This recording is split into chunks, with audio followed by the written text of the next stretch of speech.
Hello student, welcome back to my class. আবারও আমরা শুরু করছি ক্লাস 12 সেমিস্টার 3 সাতরা পাবলিকেশন বই থেকে তড়িৎ বিভব অধ্যায়ের এমসিকিউ সমাধানের পার্ট 2। চলো তাহলে কথা না বাড়িয়ে আমরা শুরু করে দিলাম আজকের ক্লাস। আজকে আমরা করব কোশ্চেন নম্বর 11 থেকে।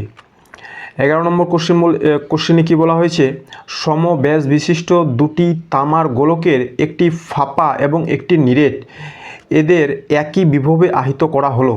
ফাঁপাটিতে আধানের পরিমাণ QH এবং নিরেটটিতে আধানের পরিমাণ QS হলে option A B C D চারটার মধ্যে কোনটা ঠিক হবে? অপশান এতে বলা হয়েছে QH equal to QS, option B QH greater than QS, option C QH less than QS, option D এদের মধ্যে কোনোটি না। এখন আমরা জানি যে ব্যাস বিশিষ্ট অর্থাৎ ব্যাসার্ধ বিশিষ্ট বলতে পারি আমরা একটা গোলক ফাঁপা হোক কিংবা নিরেট হোক, তার যদি বিভবের মান সমান হয়, কোনো একটা পার্টিকুলার পয়েন্টে হোক পৃষ্ঠে হোক, যদি বিভবের মান সমান হয় তাহলে তাদের আধানের পরিমাণও সমান হবে। কমন। তাহলে আমরা করলাম 11 নম্বর অঙ্ক। আমরা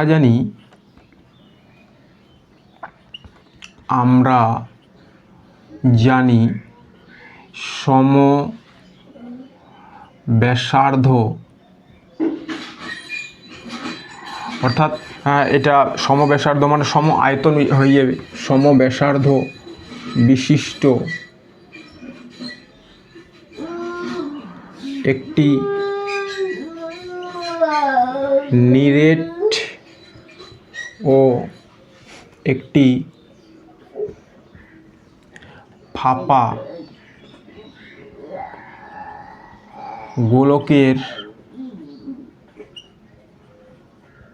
বিভব সমান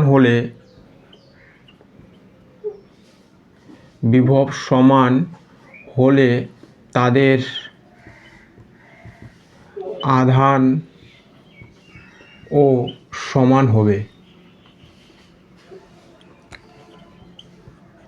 ওকে, এবার এই ক্ষেত্রে তাহলে আমাদের আধানের পরিমাণ যেটা ফাঁপা এবং নিরেটগুলোকে দেওয়া আছে QH ও QS, এটা হবে সমান সমান, অর্থাৎ QH সমান সমান হবে QS। এটা কোন অপশানে আছে? এটা আছে হচ্ছে আমাদের অপশান এতে। এবার চলে গেলাম আমরা 12 নম্বর কোশ্চেনে।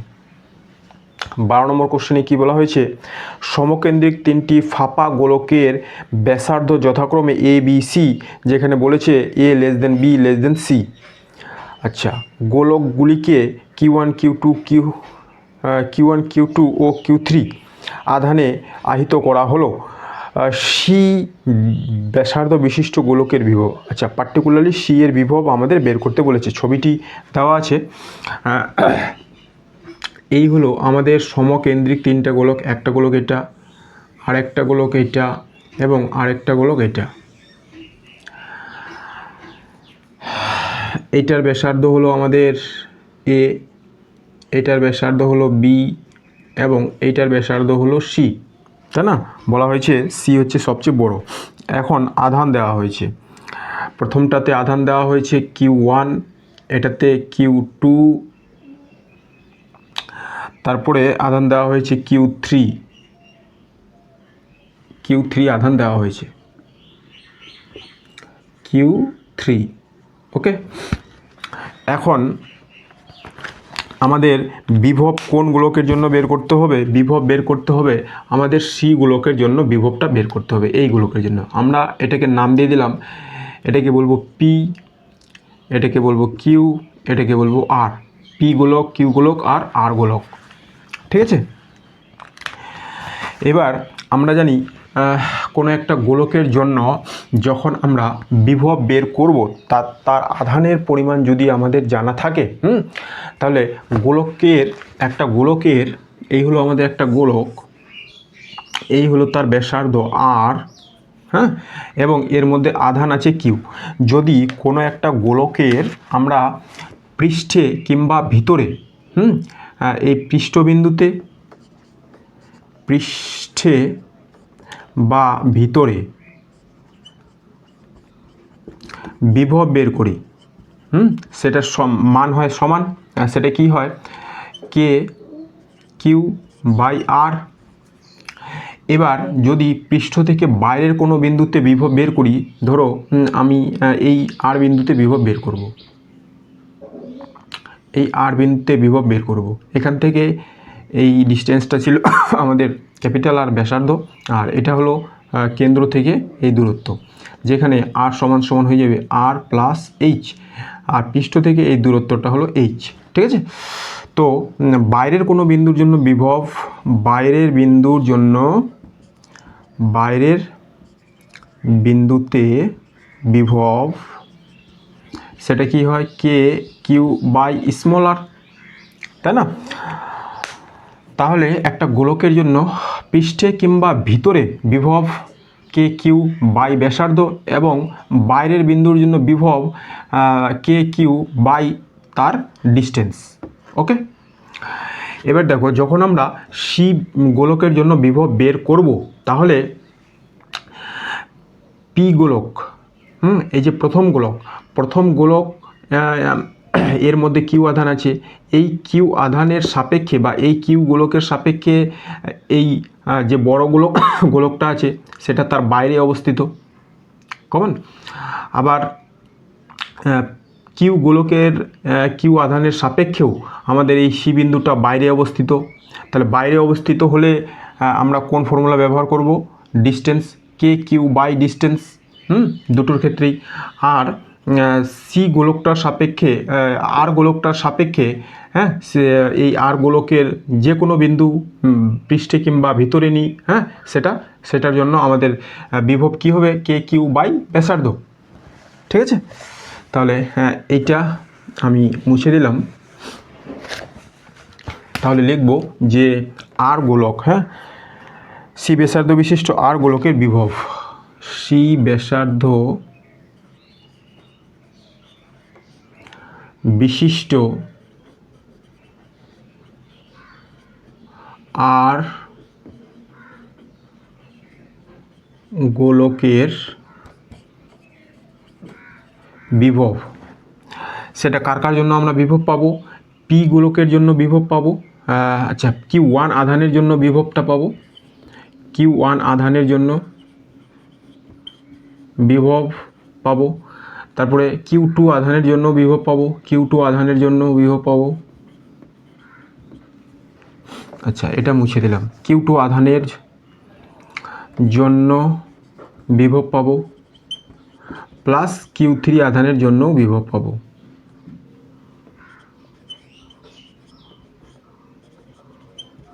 এইটুকু পাবো। এবার কিউ ওয়ান আধানের জন্য এই বড় গোলকে অর্থাৎ আর গোলকে বিভব কত হবে, সেটা হবে আধান কে কিউ ওয়ান, কিউ ওয়ান আধানের জন্য কে কিউ ওয়ান বাই এখান থেকে তার ডিস্টেন্স, এটা কত সি, কেন্দ্রবিন্দু থেকে এই ডিস্টেন্সটা সি। আচ্ছা, এবার কিউ টু আধানের জন্য, এটা কিউ টু আধান, কেন্দ্র থেকে এর দূরত্বও C, K Q two by C. আচ্ছা, তারপরে কিউ থ্রি আধানের জন্য বিভব কে, আর বড় গোলকের জন্য তো পৃষ্ঠে বিভব কিংবা ভিতরে বিভব বের করি, সেটা কে কিউ বাই আর হয়, কে কিউ আর বলতে এখানে ব্যাসার্ধ সি। ওকে, আচ্ছা, এটা কিউ টু, এটা কিউ থ্রি।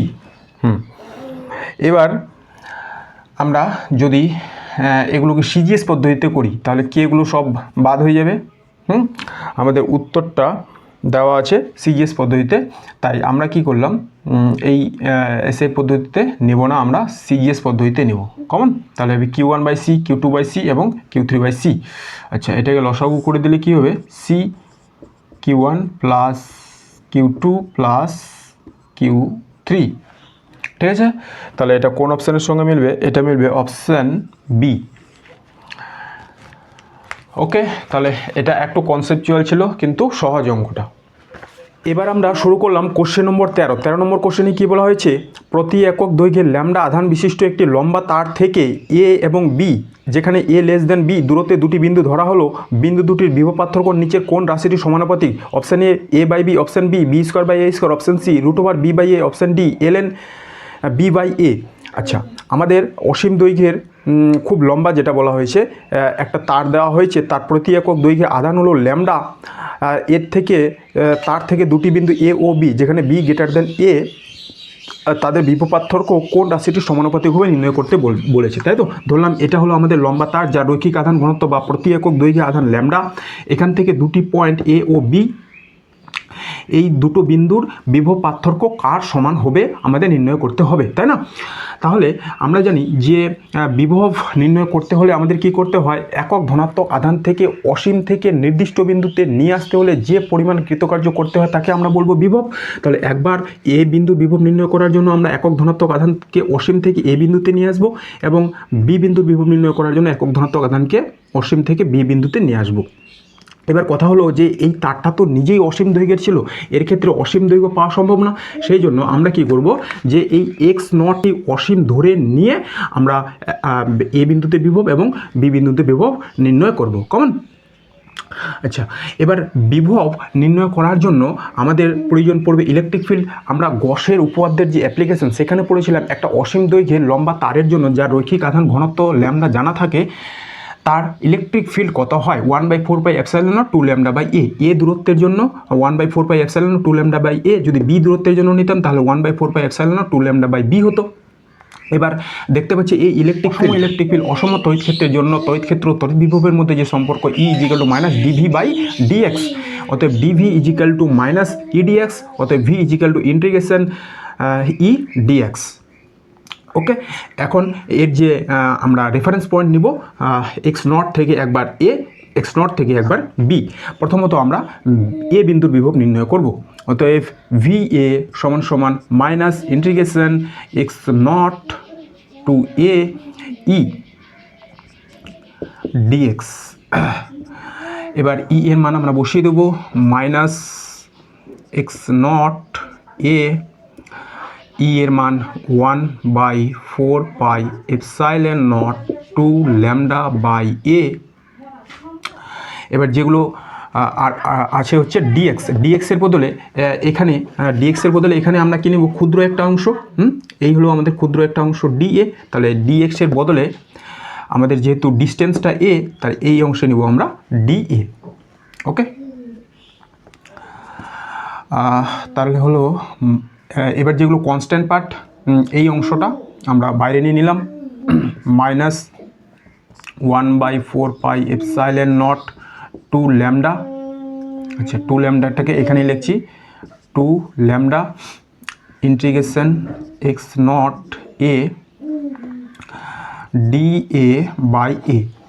এবার ডিএ বাই এ এর ইন্টিগ্রেশন কী হয়? ln এ সমান সমান মাইনাস, আচ্ছা এটাকে কেটে দেওয়া যায়, 2 থাকবে, তাহলে এটা হলো lambda by 2 pi epsilon naught ln A limit X naught A. এরপরে minus lambda by 2 pi epsilon naught upper limit minus lower limit ln এ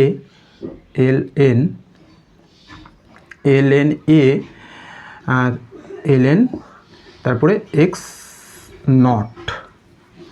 এবার মাইনাসটা যদি ভিতরে প্রবেশ করিয়ে দিই তাহলে আমরা কি পাবো? আমরা পাবো হচ্ছে lambda by 2 pi epsilon naught, এটা হয়ে যাবে প্লাস, এটা হয়ে যাবে মাইনাস, তাই না? ln এক্স নট প্লাস, এটা হয়ে যাবে প্লাস, এটা হবে মাইনাস, মাইনাস ln এ। এবার ln এর মাইনাস সমান সমান কী হয়? ভাগ, তাহলে এটা আমরা পাবো lambda by 2 pi epsilon naught ln x naught by A, X naught by A. এটা পেলাম আমরা ভি এ বিন্দুতে বিভব। কমন? যদি অনুরূপে আমরা বি বিন্দুর বিভব নির্ণয় করতাম তাহলে ভিবি আমরা কত পেতাম? ভিবি পেতাম lambda by 2 pi epsilon naught ln x naught by B. এটা হলো আমাদের বি বিন্দুর বিভব। এবার আমাদের করতে কি বলেছে অঙ্কের মধ্যে, বিভব পার্থক্য কার সমানুপাতিক হবে, তাই আমরা উপরের অংশটা মুছে দিলাম। বিভব পার্থক্য এবার আমরা বের করব। তাহলে আমরা করি ভি এ মাইনাস ভিবি, বিভব পার্থক্য, এটাকে বললাম ভি, বিভব পার্থক্য ভি সমান সমান এইটা প্রথমে lambda by 2 pi epsilon naught ln x naught by a minus lambda 2 pi epsilon naught ln x naught by b. এবার এইটুকু অংশ কমন নিয়ে নিলাম, lambda 2 pi epsilon naught ln x naught by a minus ln x naught by b. এইটুকু অংশ clear করে দিচ্ছি। এবার ln এর মাইনাস আবার আছে, তাহলে ln এর ভাগ, এটা আমরা লিখব ln x naught by a into এটা যদি যখন নিচে বসাবো সেটা উপরে গেলে উল্টে যাবে, বি বাই এক্স নট কেটে যাচ্ছে, তাহলে থাকছে lambda by 2 pi epsilon naught ln B by A. অতএব ভি সমান সমান পেলাম আমরা এটা। এবার এই পার্টগুলো যদি কনস্ট্যান্ট ধরে নিই তাহলে ভি সমানুপাতি আমরা পাচ্ছি ln বি বাই এ। এটা আমাদের কোন অপশানে আছে, V সমানুপাতি ln B by A, এটা আছে আমাদের অপশান ডিতে। কেমন? এই গেল আমাদের 13 নম্বর অঙ্কের সমাধান। চলো এরপরে আমরা চলে গেলাম আমাদের 14 নম্বর অঙ্কে। 14 নম্বর অঙ্কে কী বলা হয়েছে, আর ব্যাসার্ধের পরিবাহী গোলককে কী পরিমাণ আধান দেওয়া হলো। এ গোলকের কেন্দ্র, বি গোলকের পৃষ্ঠ ও সি r/2 দূরত্বে অবস্থিত। ওই বিন্দুগুলিতে তড়িৎ বিভব হবে VA = VB = VC, VA = VB not = VC, VA not = VB not = VC, VA not = VB = VC। আচ্ছা, আর ব্যাসার্ধ আছে একটা, আর ব্যাসার্ধের একটা গোলক, এতে কি পরিমাণ চার্জ দেওয়া হলো। তারপরে বলা হয়েছে গোলকের কেন্দ্র, পৃষ্ঠ ও r/2 দূরত্বে বিভব কত হবে, তাই না? এটা অনেকবার আমরা করলাম যে আমরা জানি একটা পরিবাহী গোলক এর জন্য যদি আমরা চার্জ দিয়ে থাকি, এই হলো আমাদের পরিবাহী গোলক যার ব্যাসার্ধ বলে দেওয়া আছে আর, পরিবাহী গোলকের আধান যদি হয় স্মল কিউ, ফলে এর কেন্দ্রবিন্দু এ আর বলা হয়েছে পৃষ্ঠদেশটা বি, এই পৃষ্ঠটা বি এবং আরেকটা বিন্দু সি, এই বিন্দুটা হলো আমাদের সি, যেটা r/2 দূরত্বে অবস্থিত। তাহলে এদের যে বিভব সেটা কত হবে। আমরা জানি যে পরিবাহী গোলকের যেটা পৃষ্ঠে বিভব, পরিবাহী গোলকের পৃষ্ঠে বিভব, অর্থাৎ বি বিন্দুতে কত হয়, সেটা হয় কে, এসআই পদ্ধতিতে লিখলে কে কিউটা স্মল আছে এখানে, কে কিউ বাই ব্যাসার্ধ। এবং পৃষ্ঠে যা বিভব সেই বিভবটাই আমরা কেন্দ্রবিন্দুতে পাবো, আবার সেই বিভবটাই গোলকের ভিতরের সমস্ত অংশে পাবো। এবং গোলকটির ভিতরে ও কেন্দ্রবিন্দুতে বিভব পৃষ্ঠের বিভবের সমান। ঠিক আছে, তাহলে আমরা বলতে পারি যে এই জায়গায় তিনটি বিন্দুতে এই বিভব সমান হবে, VA সমান হবে VB সমান VC। এটা হবে আমাদের অপশান এ। এরপর আমরা চলে গেলাম আমাদের নেক্সট কোশ্চেন নম্বর 15 নম্বর কোশ্চেনে কী বলা হয়েছে, দুটি সমকেন্দ্রিক ধাতব গোলকের ভিতরের ও বাইরের ব্যাসার্ধ যথাক্রমে 5 সেন্টিমিটার ও 7 সেন্টিমিটার। ভিতরের গোলকটি ভূসংলগ্ন বাইরের গোলকটিতে 35 ESU আধান থাকলে ভিতরের গোলকটিতে আধানের পরিমাণ কত? আচ্ছা, দুটো গোলক, সমকেন্দ্রিক দুটো গোলক, 5 সেন্টিমিটার 7 সেন্টিমিটার ব্যাসার্ধ, ভিতরেরটা ভূসংলগ্ন, আর বাইরের গোলকে আধান দেওয়া হয়েছে 35 ESU। ভিতরের গোলকটি আধানে জিজ্ঞাসা করা হয়েছে। চলো, এই হলো আমাদের একটা গোলক, এবং এই হলো আমাদের আরেকটা গোলক। কেমন? ভিতরের গোলকটিকে কি করা হয়েছে? ভূসংলগ্ন করা হয়েছে। এই হলো আমাদের গ্রাউন্ডেড।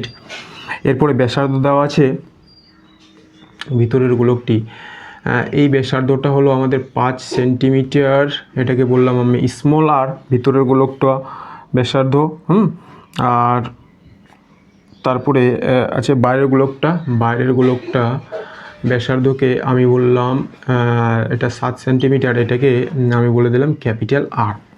ওকে, আচ্ছা, তারপরে আধান, বাইরের গোলকের আধান, এইখানে টোটাল আধান 35 ESU দেওয়া হয়েছে। বলা হয়েছে ভিতরের গোলক, এই গোলকের আধান কত? এটা আমি ধরে নিলাম এই গোলকের আধান হলো কিউ।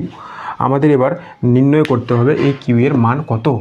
যখন এরকম কোনো একটা সিস্টেম যার ভিতরেরটিকে গ্রাউন্ডেড করা থাকবে, তার জন্য এইখানে বিভব কত হবে? আধান কিন্তু শূন্য হবে না, কি শূন্য হবে? বিভব।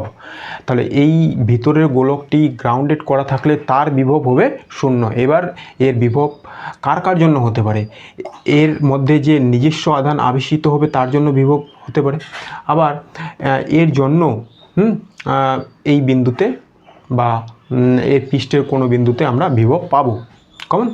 তাহলে ভিতরের গোলকটিকে আমরা লিখব ভিতরের গোলকটিকে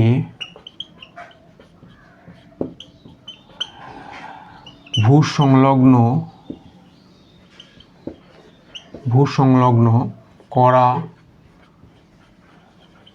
থাকলে এর বিভব কত হবে? এর বিভব হবে শূন্য। এবার ভিতরের গোলকের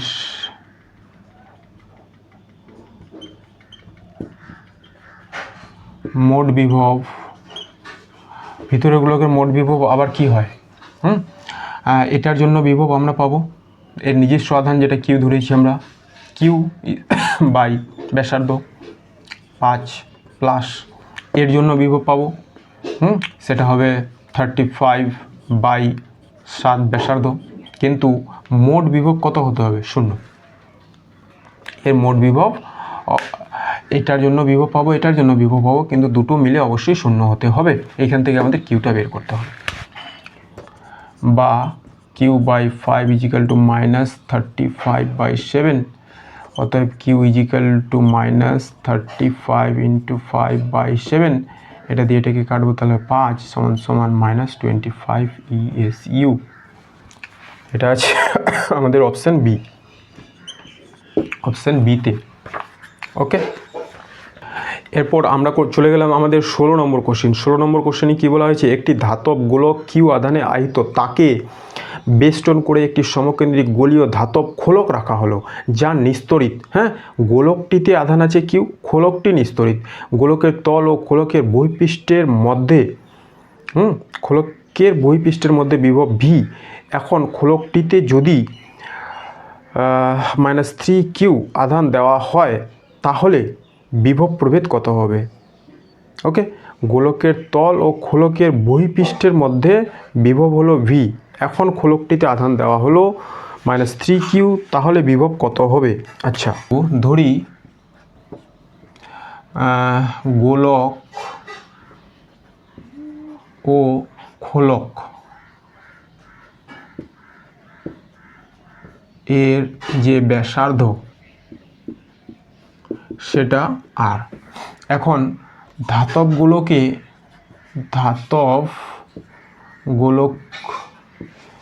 এ আধান দেওয়া হয়েছিল কত? প্রথমত আধান সেটা হলো কিউ, আর খোলকটা ছিল নিস্তরিত, ও খোলক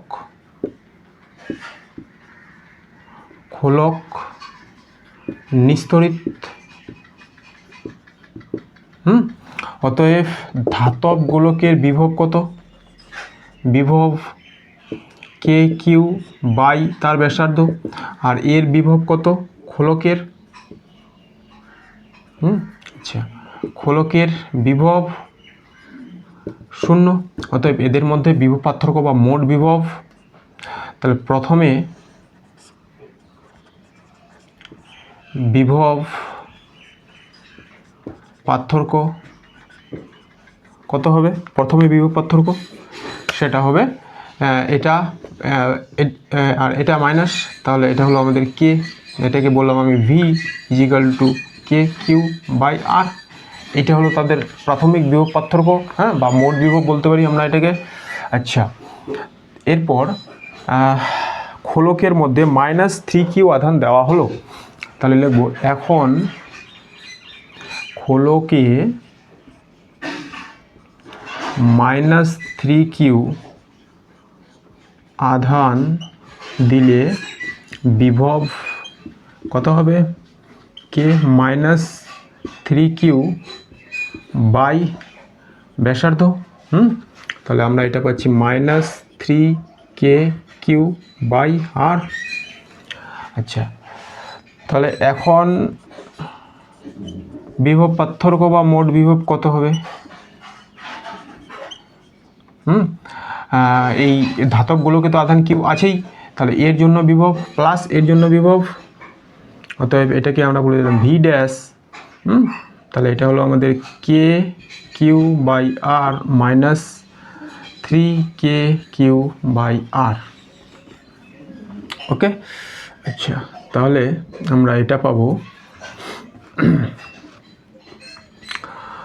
-3KQ বাই আর। অতএব আর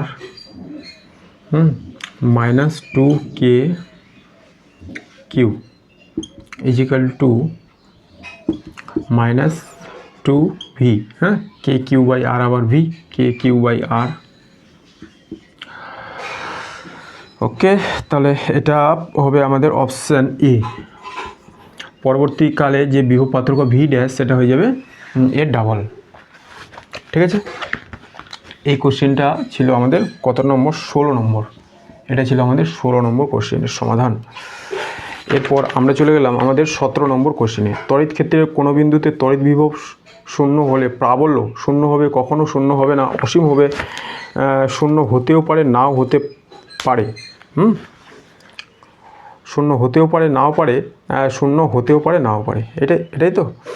আচ্ছা, তাহলে এই ক্ষেত্রে আমরা জানি তড়িৎ ক্ষেত্রের কোনো বিন্দুতে বিভব 0 হলে যে তড়িৎ প্রাবল্য সেটা 0 হতে পারে না হতে পারে, তাহলে এর উত্তর হবে অপশান ডি। এটা এবার ছোট্ট করে আমরা একটা প্রমাণের মাধ্যমে দেখে নেব। যদি তড়িৎ বিভব 0 হয় তাহলে বলা যাবে না যে এখানে ইলেকট্রিক ফিল্ড 0 হবে, হতেও পারে আবার নাও পারে। 17 নম্বর কোশ্চেন কমন। এই ধরলাম এখানে একটা আমাদের -কিউ আধান আছে, এটা একটা পজিটিভ কিউ আধান আছে, এদের মধ্যবিন্দু হলো ও, এখান থেকে এর দূরত্ব স্মল আর, এখান থেকে এর দূরত্ব স্মল আর। তাহলে এই কিউ আধানের জন্য এই বিন্দুতে বিভব কত হবে? -Q by R. কিউ আধানের জন্য এই বিন্দুতে বিভব কত হবে? সেটা হবে কিউ বাই আর। তাহলে ও বিন্দুতে মোট বিভব কত? ও বিন্দুতে মোট বিভব, ও বিন্দুতে বিভব -কিউ বাই আর, আর এদিকে প্লাস কিউ বাই আর, দুটো করলে 0। তাহলে ও বিন্দুতে বিভব আমরা 0 পেলাম, কিন্তু ইলেকট্রিক ফিল্ড কত হবে? -কিউ আধানের জন্য ও বিন্দুতে ইলেকট্রিক ফিল্ড এই বরাবর, যেহেতু আকর্ষণ বল, তাহলে এর অভিমুখ এদিকে, এবং পজিটিভ কিউ আধানের জন্য ও বিন্দুতে যে ইলেকট্রিক ফিল্ড তার অভিমুখও হবে এদিকে, কারণ এটা হচ্ছে বিকর্ষণ বল। অতএব ও বিন্দুতে তড়িৎ ক্ষেত্র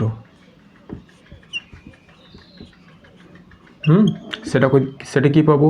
কে Q by R square plus K Q by R square. দুটো ডাইরেকশন একই দিকে, তাই সরাসরি যোগ করতে হবে ইলেকট্রিক ফিল্ড। তাহলে আমরা দেখতে পেলাম যে ও বিন্দুতে তড়িৎ বিভব শূন্য, কিন্তু সেখানে আমরা ইলেকট্রিক ফিল্ড শূন্য পাচ্ছি না। তাহলে কথায় সারির তড়িৎ বিভব শূন্য হলে ইলেকট্রিক ফিল্ড শূন্য পাবো। যদি কোনো অনাহিত পরিবাহী হয় সেই ক্ষেত্রে তড়িৎ বিভব শূন্য হবে, ইলেকট্রিক ফিল্ডও শূন্য হবে, সিম্পল। তো এটা আমাদের উত্তর হলো 17 নম্বরের অপশান ডি, শূন্য হতে পারে নাও পারে। তারপরে চলে গেলাম আমরা কোশ্চেন নম্বর 18 নম্বর কোশ্চেনে কী বলা হয়েছে, কোনো স্থানের তড়িৎ বিভব V equal two 3x + 2y square, 3,1 বিন্দুতে তড়িৎ ক্ষেত্র হবে 3 volt metre minus 1, 2 volt metre minus 1, 5 volt metre minus 1 আর 0। আচ্ছা, এগুলো খুব দারুণ একটা অঙ্ক, যেখানে তড়িৎ বিভবকে দেওয়া হয়েছে এবং নির্দিষ্ট কোনো বিন্দুতে আমাদের তড়িৎ ক্ষেত্র নির্ণয় করতে হবে। সেটা হচ্ছে আমাদের স্থানাঙ্ক ভেক্টর সংক্রান্ত তড়িৎ বিভব আর ইলেকট্রিক ফিল্ড এর মধ্যে নির্দিষ্ট একটা সম্পর্ক আছে, সেই ভিত্তিতে এই অঙ্কগুলো করতে হবে, তাই না? আমরা আগে জেনেছি যে ই সমান সমান মাইনাস dv/dx।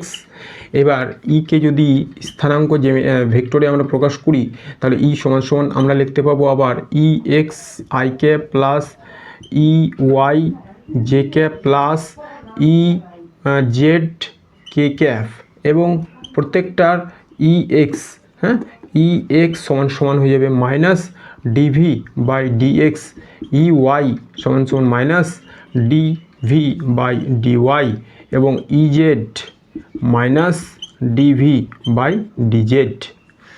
ওকে, তারপরে যদি আমাদের উত্তরটা ভেক্টর রূপে চায় তাহলে আমরা ভেক্টর রূপে লিখব, আর যদি উত্তরটা মানে চায় তাহলে এদের আমরা মান বের করে করব। দুটি ভেক্টর দেওয়া থাকলে মড অফ ই হয়ে যাবে, হ্যাঁ, e1 প্লাস একটাকে e1 একটাকে e2 বলে দিলাম, এবং যদি তিনটি মান আমরা পাই তার জন্য আমরা বের করব e1 e2, আচ্ছা এটা স্কোয়ার প্লাস e3, দেখা যাচ্ছে? চলো, বুঝে যাচ্ছে। ওকে, এইগুলো আমরা ক্লাস 11-এর মধ্যে করে এসেছি, ঠিক আছে? এই গেল আমাদের কনসেপ্ট। তাহলে আমাদের প্রদত্ত অঙ্কের মধ্যে যেটা ভি দেওয়া আছে সেটা কত? এখানে ভি দেওয়া আছে আমাদের 3x + 2y স্কোয়ার। ওকে, এবার আমাদের বের করতে হবে কি, তড়িৎ বিভব 3,1 বিন্দুতে। প্রথমে আমরা ex বের করব। অতএব ex, হ্যাঁ, কোন বিন্দুতে?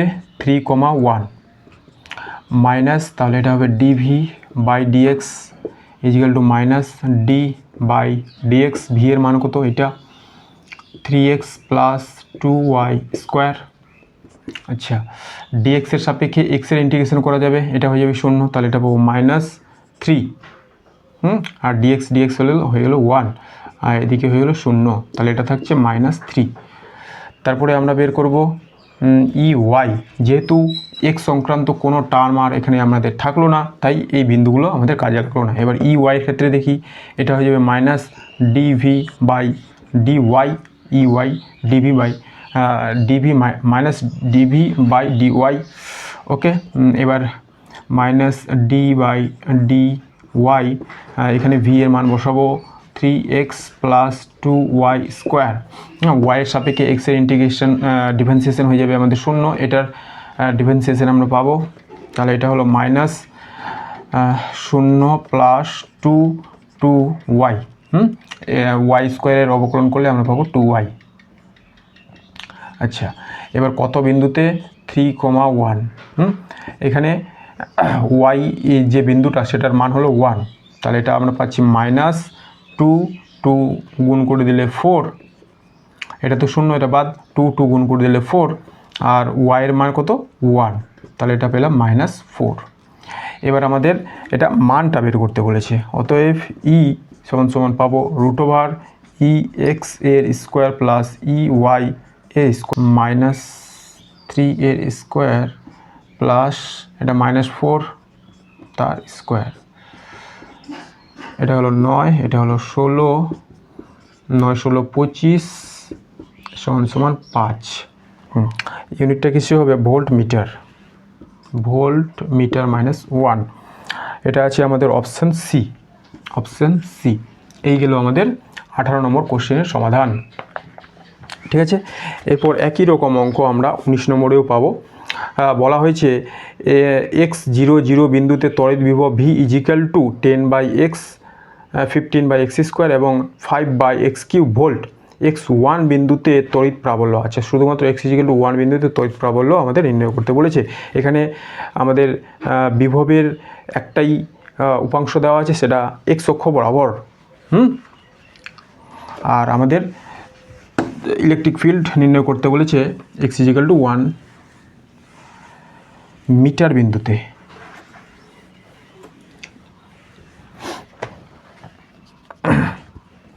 কোশ্চেন নম্বর 19, আমাদের ভি কত দেওয়া আছে 10/x plus 15/x² plus 5/x³। আমরা নির্ণয় করব EX-টা। অতএব EX = -dV/dx -d/dx। ভিটা কত? এটা 10/x 15/x², 5/x³। ওকে, মাইনাস d/dx, তাহলে এটা হবে 10x⁻⁻1, 15x⁻2, আর এটা 15, আর 5x⁻3। ওকে, আচ্ছা, এরপরে এগুলোর আমরা ডিফারেন্সিয়েশন করব। তাহলে এটা হলো -10টা বাইরে, -1-এর ডিফারেন্সিয়েশন করলে এটা করলে আমরা পাবো, এটা সামনে চলে আসবে, তাহলে -1, তারপরে x1 -1 প্লাস 15টা সামনে চলে আসবে,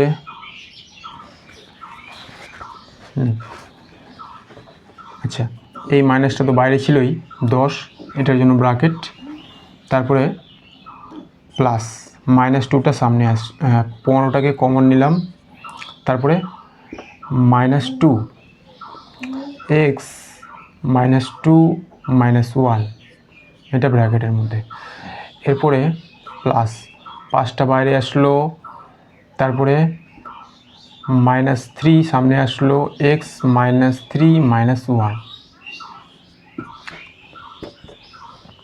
মাইনাস, তাহলে এটা হচ্ছে -1 দিয়ে গুণ করলে 10x⁻2 -30x⁻3, তারপরে হলো মাইনাস প্লাস মাইনাসে মাইনাস 15x⁻4।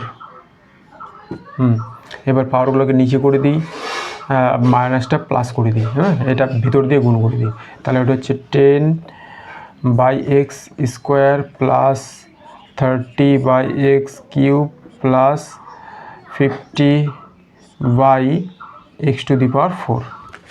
ওকে, আচ্ছা, x⁻2 মানে 1/x², x⁻3 মানে 1/x³ x⁻4 মানে 1/4। এবার আমাদের কত বিন্দুতে নির্ণয় করতে বলেছে? বিন্দুটা হলো আমাদের x=1, তাই না? বিন্দুটা হলো x=1 মিটার। এবার x এর জায়গায় তাহলে আমরা কত বসাবো? অতএব EX, যেখানে x=1 মিটার, সমান সমান আমরা পাবো 10/1² প্লাস 30/1³ প্লাস 15/1/4। তাহলে 1 দিয়ে এগুলো 1-এর স্কোয়ার মানে 1, 1/3 মানে 1, 1/4 মানে 1, তাহলে 1 দিয়ে এগুলোকে ভাগ করলে আমরা ওই সংখ্যাই পাবো, 10, 30 প্লাস 15 সমান 55। ইলেকট্রিক ফিল্ড ইউনিট দেওয়া আছে ভোল্ট পার মিটার, তাহলে 55, এটা পেলাম আমরা option A, volt per metre, option A. এই গেল আমাদের 19 নম্বর অঙ্কের সমাধান। আর এটা x অক্ষ বরাবর, তাহলে এটা আমরা I ক্যাপ বলতে পারি। 55 I cap volt per metre. Okay. আচ্ছা, এরপর আমরা চলে গেলাম আমাদের 20 নম্বর অঙ্কে। 20 নম্বর অঙ্কে কী বলা হয়েছে, 1 সেমি ব্যবধানে দুটি পাত আছে এবং তাদের মধ্যে বিভব পড়বে 10 ভোল্ট। পাত দুটির মধ্যে তড়িৎ প্রাবল্য কত? 1000 Newton coulomb minus 1, 100 Newton coulomb minus 1, 10 Newton coulomb minus 1 এবং 1100 নিউটন কুলম্ব মাইনাস 1। 1 সেমি ব্যবধানে দুটি পাত আছে, তাদের মধ্যে বিভব পড়বে 10 ভোল্ট। এবার আমরা জানি যে অসীম দৈর্ঘ্যের কোনো পাতের জন্য যে ইলেকট্রিক ফিল্ড, পাতটি অপেক্ষা ক্ষুদ্র দূরত্বটা অসীম হলে হবে না, সেই ক্ষেত্রে ইলেকট্রিক ফিল্ড এর যে মান সেটাতে আর এর কোনো টার্ম ছিল না, অর্থাৎ এখানে আমরা কনস্ট্যান্ট ইলেকট্রিক ফিল্ড পেয়ে যাই। অসীমভাবে বিস্তৃত পাতের জন্য গাউসের উপপাদ্য প্রয়োগ করে আমরা যে ইলেকট্রিক ফিল্ড বের করেছিলাম সেটা হলো অসীম বিস্তৃত পাতের জন্য কোনো বিন্দুতে তড়িৎ ক্ষেত্র ই সেটা কি হয়, সেটা হয় σ/2ε0। এটা আমরা গাউসের উপপাদ্য প্রয়োগের সময় পড়েছিলাম, সবার নিশ্চয় মনে আছে। তাহলে দেখতে পাচ্ছি এই যে ইলেকট্রিক ফিল্ড সেটা কিন্তু আর এর উপর নির্ভরশীল নয়, তাহলে এটাকে আমরা কনস্ট্যান্ট ইলেকট্রিক ফিল্ড ভাবতে পারি। তাহলে বা সুষম ইলেকট্রিক ফিল্ড, অতএব সুষম তড়িৎ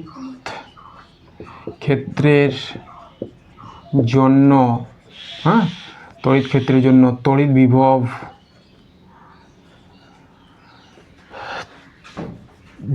তড়িৎ বিভব ই ইজিক্যাল টু কী হয়, V/R। যদি অসম হতো তাহলে ই ইজিক্যাল টু আমরা পেতাম -dV/dx। কিন্তু সুষম হলে আমরা ইলেকট্রিক ফিল্ড পাই শুধুমাত্র V/R। চলো, তাহলে আমরা কি বের করব, আমাদের বের করতে বলেছে ইটাই তো ই তড়িৎ বিভব দেওয়া আছে, বিভব কত দেওয়া আছে, V10 আর দূরত্ব সেন্টিমিটারে দেওয়া আছে, আমাদের মিটারে পরিণত করতে হবে। তাহলে আমাদের দেওয়া আছে 1 সেন্টিমিটার, এটা সমান 1 × 10⁻² মিটার। তাহলে এটা হলো আমাদের 1 × 10⁻²। এইবার এটা চলে গেল উপরে 1000 ইউনিট হয়ে গেল আমাদের নিউটন কুলম্ব মাইনাস 1। এটা হলো আমাদের অপশান এ।